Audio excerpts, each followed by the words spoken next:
Sir.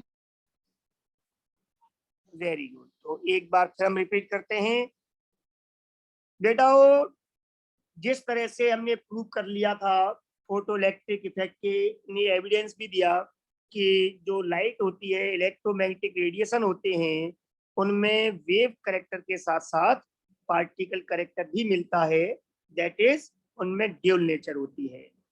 तो 1927 में de Broglie ने इस बात को प्रूव किया कि जो पार्टिकल्स हैं, दैट इज जो मैटर है हैविंग मास ऑक्यूपाइंग स्पेस, इनमें भी ड्यूल नेचर होती है। ये पार्टिकल होते हुए भी इनमें वेव जैसा करेक्टर मिलता है। तो ड्यूल नेचर मैटर में डिस्कवर किया डी ब्रोगली ने। ओके बेटाओ, तो यहाँ पर इन्होंने डी ब्रोगली ने क्या कहा कि जितने भी जो पार्टिकल्स हैं इनमें dual nature, that is particle के साथ साथ वेव करेक्टर, तब आएगा जब वो पार्टिकल मूविंग हो। बस ये कंडीशन है। अगर पार्टिकल रेस्ट में है, रखा हुआ है, स्पीड 0 है, तो उसमें कोई वेव जैसा करेक्टर नहीं होगा। उस समय वो 100% प्योर एक पार्टिकल है, सिर्फ पार्टिकल करेक्टर है उसके अंदर। लेकिन अगर वो मूविंग है, तो यहाँ पर जो मूविंग वर्ड है ये बहुत ज्यादा इंपॉर्टेंट है। तो बेटा इस मैटर में वेव करेक्टर कब आएगा, दैट इज ड्यूल नेचर कब आएगा, जब पार्टिकल कैसा हो, सर मूविंग हो। Very good. ठीक है। तो और दूसरी इसमें इंपॉर्टेंट बात है, आपको ध्यान रखनी है कि it is applicable on all moving particle. अगर मूविंग में हो तो कोई भी पार्टिकल हो, ये सब पर अप्लाई होता है। ओके बेटाओ, मतलब अगर आपसे कोई क्वेश्चन पूछ ले कि क्या ये छोटे पार्टिकल्स पर अप्लाई होता है, आप कहोगे यस। क्या बड़े पार्टिकल पे अप्लाई होता है? बड़े पार्टिकल में हम बड़ी बॉडी फिजिक्स के अकॉर्डिंग बात करें तो car, aeroplane, cricket ball, football, क्या उन पर अप्लाई होता है कि यस अप्लाई होता है, अगर वो मूव कर रहे हैं तो। इज दैट क्लियर बेटा? Yes yes. Very good.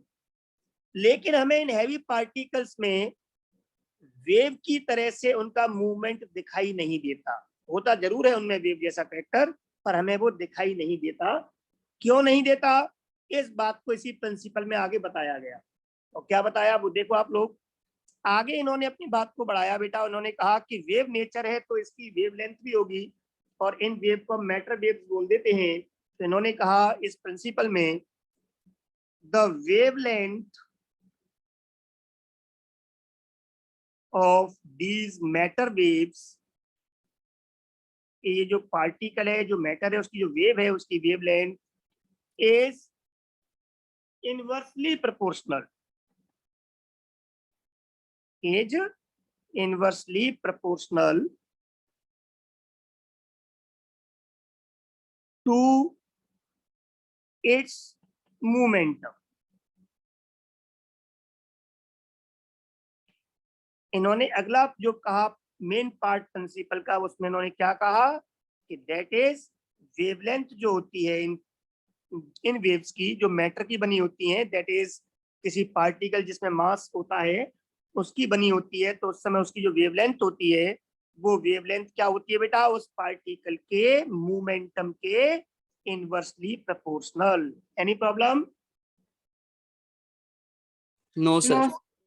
No. Very good. यहाँ हमने जो पी लिया है वो मोमेंटम है, और मोमेंटम फिजिक्स के अकॉर्डिंग बेटा क्या होता है? जल्दी जल्दी रेस्पॉन्स दो, इस क्लास का टाइम बहुत वेस्ट हो गया आपका, इससे पहले बहुत लेट ज्वाइन किया आप लोगों ने, जल्दी बताओ। Very good. तो सब लोग जवाब दिया करो भाई। मोमेंटम होता है मास इनटू वेलोसिटी। ओके बेटा, तो मैं अब इसको आगे बढ़ा रहा हूं। जब भी हम प्रोपोर्शनल हटाते हैं तो एक प्रोपोर्शनलिटी कांस्टेंट आता है, और यहाँ पे वो प्रोपोर्शनलिटी कांस्टेंट है एच अपॉन पी। ये हमारा एक मेन फॉर्मूला बन गया। यहाँ पर जो प्रोपोर्शनलिटी कांस्टेंट एच हमने यूज किया है, ये एच यहाँ पर क्या है बेटा, प्लांक्स कांस्टेंट है, जो हम इससे पहले पढ़ चुके हैं, और इसकी वैल्यू भी पढ़ चुके हैं ना बेटा हम। Yes sir. Very good. तो एक फॉर्मूला ये हो गया। अब इस पे न्यूमेरिकल कैसे पूछ सकता है आपसे, वो मोमेंटम आपको देगा और आप लोगों से वेवलेंथ पूछ लेगा, क्योंकि एस तो कांस्टेंट है, उसकी वैल्यू तो आपको लर्न होनी चाहिए।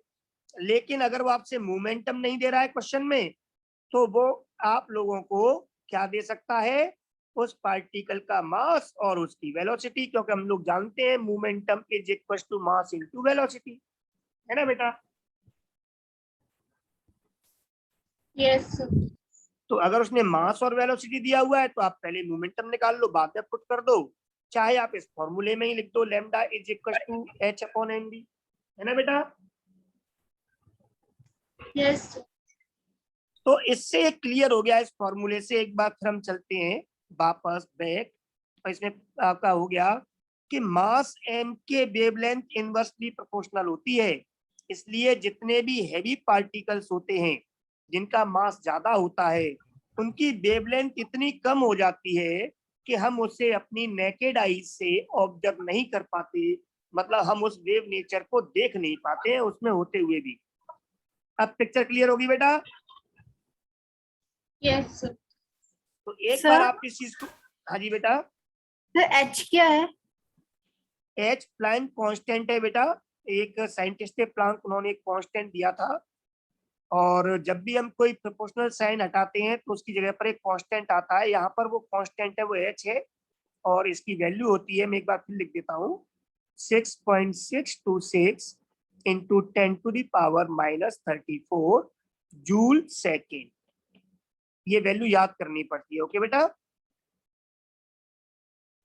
Yes sir. हाँ, तो आपको न्यूमेरिकल में क्या होगा, वो मास वेलोसिटी या मोमेंटम देगा, वेवलेंथ पूछेगा, एच आपको खुद से पुट करना है, क्वेश्चन सॉल्व। और दूसरा, थ्योरी के हिसाब से भी ये बात क्लियर हो गई कि एक बार फिर हम इस चीज को लिख सकते हैं कि इट इज एप्लीकेबल, इट का मतलब de Broglie principle, it is applicable on all moving particles. इस ऑल को मैं अलग पेन से लिखूंगा, आपको साफ साफ दिखाई दे, ऑल बहुत इंपॉर्टेंट पार्ट है। और मूविंग को भी अलग पेन से लिखूंगा मैं, आपको ध्यान हो कि पार्टिकल मोशन में होना चाहिए, वो रेस्ट में नहीं होना चाहिए। तो it is applicable on all moving particles, but in case of heavy particles या हैवी बॉडीज भी आप बोल सकते हो, लाइक क्रिकेट बॉल, और भी हैवी ले लो एग्जांपल मूविंग कार, और भी हैवी ले लो एरोप्लेन, एटसेट्रा। इन हैवी बॉडीज के केस में वेवलेंथ जब m बहुत ज्यादा हो जाएगा, मास बेटा हैवी हो जाएगा, तो उस केस में क्या होगा, वेवलेंथ क्या हो जाएगी बेटा, इनवर्सली है तो बहुत कम हो जाएगी, तो वेवलेंथ बिकम्स नेग्लिजिबल। इतनी कम कि इसको हम नेग्लेक्ट कर सकते हैं, ओके बेटा। Yes so wave nature of heavy particles or heavy bodies cannot be observed by naked eyes। हम naked eyes से विदाउट एनी डिवाइस हम इनको ऑब्जर्व नहीं कर सकते हैं। इज दैट क्लियर बेटा। और ऑब्जर्व Yes. नहीं कर पाना, हाँ, ऑब्जर्व नहीं कर पाना अलग बात है, और उसमें ड्यूल नेचर होना अलग बात है। तो हर मूविंग पार्टिकल में ड्यूल नेचर होती है, जैसे भगवान देखा किसी ने नहीं, पर सब बिलीव करते हैं कि होता है ना। चलो अब आगे बढ़ते हैं। ड्यूल नेचर प्रिंसिपल तो खत्म हो गया बेटा, लेकिन इसके ऊपर न्यूमेरिकल्स को बड़ा घुमा घुमा के पूछता है, और वो क्या क्या पूछता है वो आप लोग एक बार ध्यान से देखें। मैं इस पार्ट को इरेज कर दूं बेटा। Yes sir. Very, Yes sir. Very, देखो बेटा, वो आप लोगों से क्वेश्चन में काइनेटिक एनर्जी दे सकता है किसी पार्टिकल की। जैसे मैं एक क्वेश्चन ही दूं, particle of mass m is moving with kinetic energy Ke मान ली मैंने kinetic energy, then calculate its de Broglie wavelength.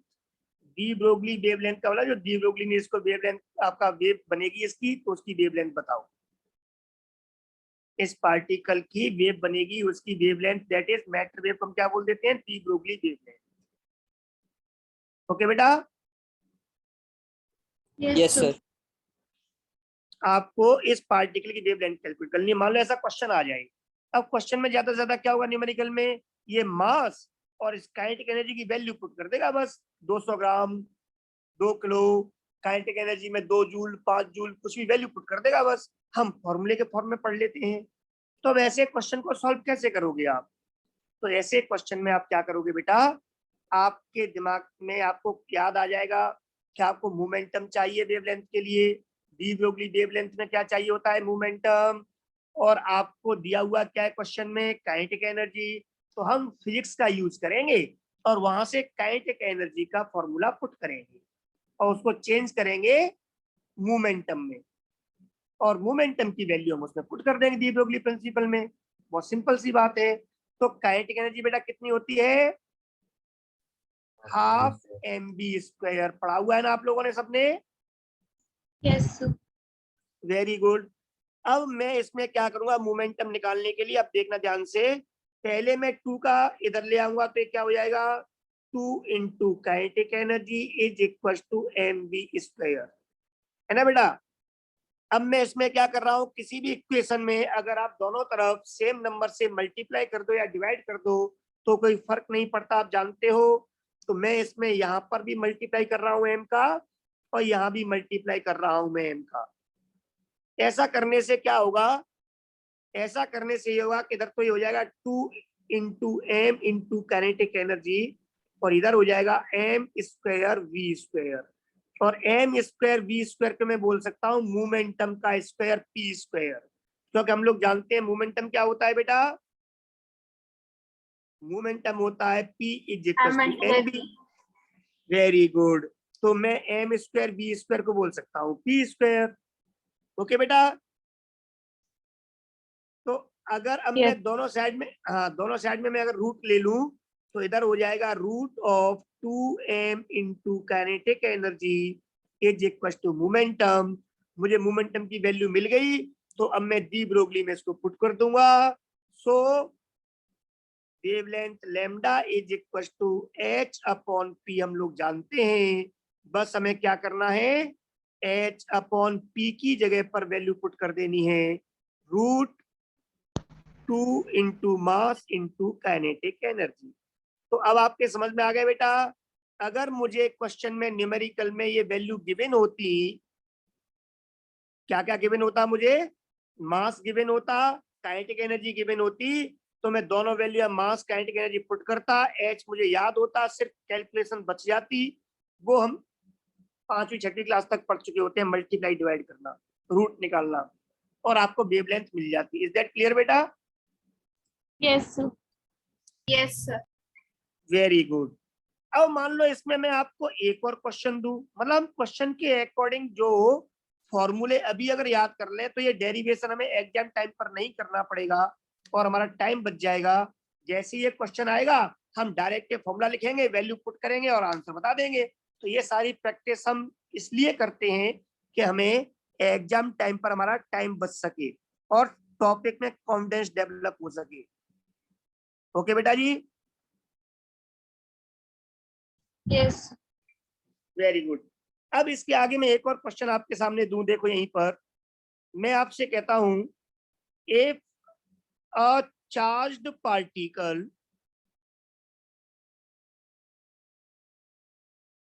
Of charge Q, मैंने चार्ज यहाँ पे क्यू, वो वहां पे वैल्यू दे देगा, इतना अंतर है बस, 2 कूलम्ब है या 3 कूलम्ब है, वो उसके चार्ज वो देगा।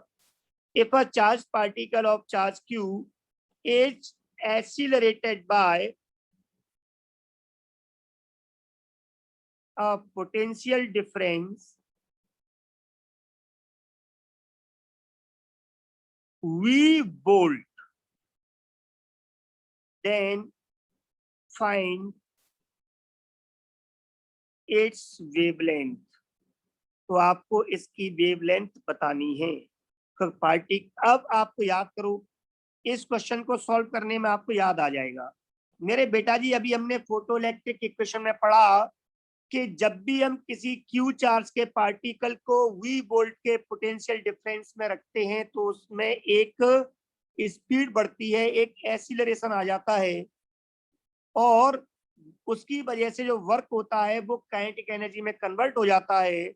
और वो काइनेटिक एनर्जी कितनी होती है बेटा, ये हम लोग पढ़ चुके हैं, तो मैं डायरेक्ट लिख देता हूं। We know that kinetic energy of such particle is equal to charge into potential difference QV। पढ़ा था बेटा? Yes, sir. तो अब मेरे लिए कितना आसान हो गया। अगर मुझे फॉर्मूला याद है तो मुझे नया फॉर्मूला वेवलेंथ का अगर चाहिए इस चार्ज पार्टिकल के लिए तो मैं यहाँ पर डायरेक्ट निकाल सकता हूँ। So wavelength lambda is equal to h upon root 2 into m। और अब मैं क्या करूंगा, काइनेटिक एनर्जी की वैल्यू नए टर्म्स में पुट कर दूंगा क्वेश्चन की डिमांड के अकॉर्डिंग, और क्या बन जाएगा वो QV। इज दैट क्लियर बेटा? Yes, sir. Yes, sir. Very good. तो इस तरह से आप समझ गए कि क्वेश्चन की डिमांड के अकॉर्डिंग हम फॉर्मूले चेंज कर लेते हैं। अब इसमें एक लास्ट बहुत इंपॉर्टेंट बात बताऊं आपको। कुछ चार्ज पार्टिकल ऐसे होते हैं क्वेश्चन में जिसका चार्ज वो आपको Q देगा, पोटेंशियल डिफरेंस देगा, आप वैल्यू पुट करोगे, मास देगा और आंसर बता दोगे। लेकिन कुछ चार्ज पार्टिकल ऐसे होते हैं बेटा जो स्टैंडर्ड हैं, जिनका चार्ज हमें फिक्स होता है, याद होता है, जिनका मास हमें याद होता है, एच कांस्टेंट हमें याद है ही। अगर मैं उन पार्टिकल्स के लिए ये वैल्यू पुट करके कैलकुलेशन करके पहले से ही याद कर लूं तो एग्जाम टाइम में मुझे कैलकुलेशन का टाइम बच जाएगा। बोलो बेटा, बचेगा कि नहीं बचेगा? Yes, sir. Very good. तो वो कौन कौन से पार्टिकल हैं मैं उनको यहाँ पे लिख देता हूँ। लिखूं बेटा? Yes. Yes. Very good, very good. तो मैं थोड़ा सा पार्ट यहाँ से इरेज कर लेता हूँ और मैं यहीं पे इस पार्ट को लिख देता हूँ। अब क्योंकि हमारा डेरिवेशन तो ही गया ये वाला। अब आप यहाँ पे देखें ध्यान से, वो चार्ज पार्टिकल में एक तो है इलेक्ट्रॉन। तो इलेक्ट्रॉन के लिए जब मैं वेवलेंथ आपसे पूछे एग्जाम में क्वेश्चन में तो आप क्या करोगे, आप इसमें H इलेक्ट्रॉन का मास और उसके चार्ज की वैल्यू पुट करके जब कैलकुलेट करते हो तो वो आता है 12 पहले मैं एग्जैक्ट लिख दूं, वो वैल्यू आती है रूट 150/V एंगस्ट्रॉम। कितने आती है वेवलेंथ बेटा? एंगस्ट्रॉम में। मीटर में आप चेंज कर सकते हो 10⁻⁻10 करके। अगर आप 150 का रूट लेते हो तो रूट हो जाता है 12 पॉइंट ऑलमोस्ट 28 या 27 अपॉन फिर बचेगा √V एंगस्ट्रॉम। अगर आप ये फॉर्मूले याद कर लेते हो इलेक्ट्रॉन की वेवलेंथ का तो एग्जाम में आपको केवल वोल्टेज पे ध्यान देना है, कितना दिया है क्वेश्चन में, और ढूंढना है कि वो पार्टिकल की जगह पे इलेक्ट्रॉन लिखा हो बस। तो आप V की वैल्यू पुट करोगे, डायरेक्ट एक ही स्टेप में आपका ओरली आंसर आ जाएगा। आ जाएगा ना बेटा? Yes, sir. Yes, sir. हाँ, जैसे देखो मैं ओरली करो, जैसे मैंने आपसे कहा क्वेश्चन आपके सामने मैं पुट करता हूं उसको आप लोग देख सकते हो, और मैं आपसे कहता हूं कि अगर एक इलेक्ट्रॉन को मैं एक्सीलरेट करता हूं 100 वोल्ट से तो बताओ उसकी वेवलेंथ कितनी होगी? बताओ आंसर। Sir, 1.2. Very good. देखो हो गया ना ओरली। तो आपके सामने अगर एक क्वेश्चन आ जाए, find wavelength of an electron accelerated by 100 volts, तो आपका आंसर ओरली आ गया बेटा। आ गया ना? जैसे आपने देखा कि इलेक्ट्रॉन के लिए पूछ रहा है तो आपको फॉर्मूला याद आ जाएगा, आप डायरेक्ट लिख दोगे lambda e wavelength of electron is equal to 12.27/100 volt 100 का रूट 10, तो 12.27 by 10 दैट इज, बोलो बेटा कितना आ गया, 1.227 एंगस्ट्रॉम। अगर आपसे मीटर में पूछा जाए तो आप लिख दोगे इंटू 10 पे पावर -10 मीटर, या तो आंसर एंगस्ट्रॉम में होगा या मीटर में होगा। ओके बेटा, Yes, sir. Yes, sir. इसी तरह से अगला स्टैंडर्ड पार्टिकल है प्रोटॉन। तो आप प्रोटॉन के लिए भी वैल्यू याद कर सकते हो। प्रोटॉन के लिए वैल्यू होती है 0.286 बाय रूट वी। और ऐसे ही एक और स्टैंडर्ड पार्टिकल होता है एल्फा पार्टिकल, जो रदरफोर्ड ने यूज किया था। उसका भी मास और चार्ज फिक्स होता है, कांस्टेंट। तो वो वैल्यू पुट करके अगर आप कैलकुलेशन करोगे इस फॉर्मूले से, तो वो आता है 0.101 बाय रूट वी। बट ये सारी वेवलेंथ आती एंगस्ट्रॉम में, ये ध्यान रखना। ओके बेटा जी, Yes, sir. Yes, sir. Very good very good. तो अगर कोई चार्ज पार्टिकल आपको दिया है, उसका मास आपको गिवन है, उसकी वोल्टेज आपको गिवन है, चार्ज कुछ और है, तब तो ये फॉर्मूला आप पुट करोगे ही। बट अगर वो इलेक्ट्रॉन, प्रोटॉन या अल्फा पार्टिकल के लिए पूछे, तो आप डायरेक्ट इस इक्वेशन का यूज कर सकते हो। बट ये ध्यान रहे कि वो चार्ज पार्टिकल हो और पोटेंशियल डिफरेंस v से एसिलरेट किया गया हो। ओके बेटा, Yes, sir. हाँ। अब इस फॉर्मूले को आप न्यूट्रॉन के लिए अप्लाई नहीं कर सकते, क्योंकि न्यूट्रॉन तो न्यूट्रल होता है, उस पर तो चार्ज होता ही नहीं है। तो न्यूट्रॉन की वेवलेंथ हम उसी पुराने फॉर्मूले से निकालेंगे। कौन सा? कि wavelength is equal to h upon mv। Electron का मास, वेलोसिटी गिवन होगी, और हम यहाँ से निकालेंगे। ठीक है बेटा, वो न्यूट्रल हो तब आप इससे निकालो, और अगर charge particle potential difference v से एक्सीलरेट है तो आप इनसे निकालो। ठीक है बेटा, Yes, sir. तो पूरा प्रिंसिपल क्लियर हो गया आपको? Yes, sir. Yes, sir. Very good. इसके ऊपर बहुत सारे न्यूमेरिकल्स और क्वेश्चंस कॉम्पिटिटिव एग्जाम्स में भी कई बार रिपीट होते हैं, आपके बोर्ड में भी बहुत आते हैं, प्रिंसिपल भी पूछता है। तो मैं चाहता हूं कि आप एनसीईआरटी अपनी उठाएं, और उसमें जो सॉल्व एग्जाम्पल और एक्सरसाइज के पीछे दी ब्रोगली के क्वेश्चन दिए हुए हैं, उन्हें आप लोग सॉल्व करें। ओके बेटा जी, Yes, sir. Yes. और उनमें कोई प्रॉब्लम हो तो आप मुझसे पूछ लें, क्योंकि हम तो यहाँ पर कुछ और नए और टिपिकल क्वेश्चंस आपको करवाएंगे।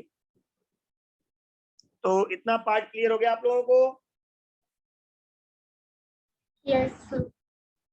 Very good. एक क्वेश्चन आपके आईआईटी एडवांस में आया हुआ है, वो मैं आपको बोल देता हूं।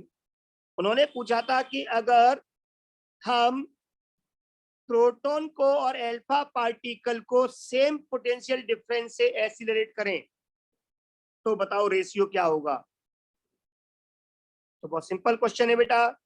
Lambda P upon lambda alpha आप करोगे, वी से वी कट जाएगा, क्योंकि सेम वोल्टेज बोल दिया है। तो 0.286 अपॉन 0.101। ओके बेटा,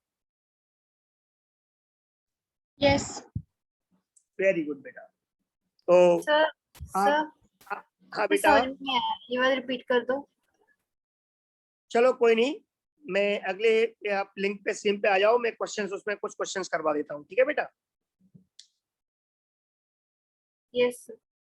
हाँ आ जाओ, सेम लिंक पे आओ, मैं सेम क्वेश्चन और कुछ और नए क्वेश्चंस करवा देता हूँ। सेम लिंक पे वापस आ जाओ आप।